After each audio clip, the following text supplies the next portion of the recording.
प्रदेश में माफियाओं को बहुत पाला था। उन माफियाओं ने कुछ जमीनें कब्जा की होंगी सरकार की। उन जमीनों को कब्जे से मुक्त कराते हुए, बहुत खाली हुई हैं लेकिन कुछ और अगर बची हैं उसको भी खाली करवाइए और बाकी गरीब जिनके पास अपनी जमीन नहीं है उनके लिए ऊपर हाई राइज बिल्डिंग बनवाइए और वहां पर उनको भी आवास की सुविधा देने की आवश्यकता है। गरीबों को भी मिले। ऐसे क्षेत्रों में हमें अलग अलग ग्रुप के लिए भी मकान बनाने चाहिए।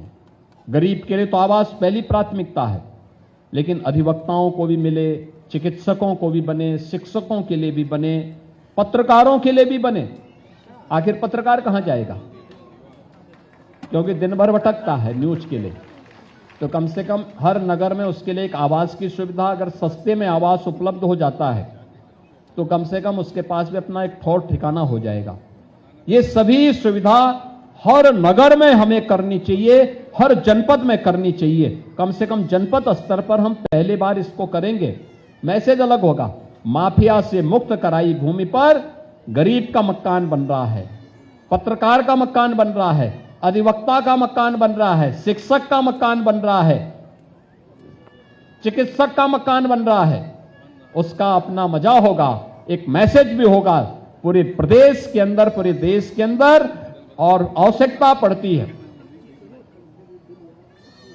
तो माफिया की प्रॉपर्टी को ही जब्त करके उसी को इस रूप में आगे बढ़ाने की भी आवश्यकता की दिशा में हमें आगे बढ़ जाना चाहिए। क्योंकि जिन्होंने शोषण किया है उस शोषण को ब्याज सहित अब वापस करने का ये समय आ गया है और मुझे पूरा विश्वास है कि हम लोग इसके माध्यम से प्रदेश को और मजबूती के साथ आगे बढ़ाने में हमें मदद मिलेगी।